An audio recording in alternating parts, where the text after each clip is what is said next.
Isang kwarto na lang kami pamilya, ha? Kahit sana lang, di naman kami maselan, eh. Miss Venus, share na lang ba tayo? Venus? Okay ka lang? Oo naman. Okay lang ako. Don't worry about me. Weh, di nga. Okay ka lang, Miss Venus? Ano ba akala mo, Frida? Na hindi ako okay?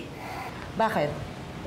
Dahil yung taong mahal ko, na umamin din sa akin na mahal niya ako, mahal pa rin pala yung naiwan niyang girlfriend. Na ngayon magkasama na sila. Kailangan ba magbukbuk ako sa isang sulok? Yun lang. Ano po yun, Papo? Oh, wala, usapang adult to, pang matanda, ha? Mali ka ng akala, Frida. Okay na okay ako. Hindi ko tulad ng iba dyan.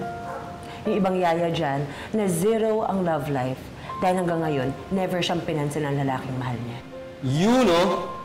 Miss Venus, ako ba yan? Sabi ko na nga ba eh. Patay na patay pa rin sa akin si Frida eh.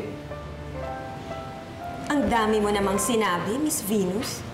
Mukhang okay na okay ka nga. Oo nga eh. Okay na okay talaga ako. Actually, gusto ko na magpahinga. Good night. Venus.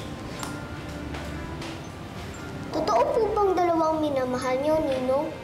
Kay. Di ba po, isa lang po ang heart? Dapat po, isa lang po ang minamahal niyo? Hindi ganun yun, Apo. Kahit isa lang ang puso, pero marami namang tibok. O, di ba? Mahal mo ako. Opo.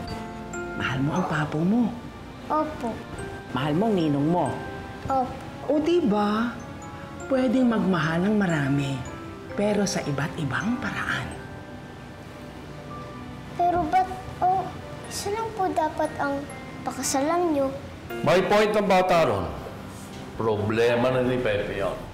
Sino ba kasi talaga, Pepe? Huwag kang mag-alala. Walang hard feelings pagdating sa anak ko. Ako gusto ko lang malaman ng totoo din. Oo nga, Tol. Sino ba talaga? Oo nga!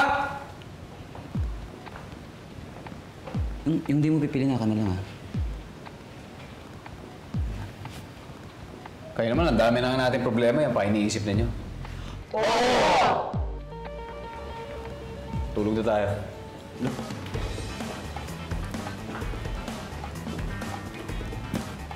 Ano bang iniisip natin? Yung pana, tsaka po yung balls.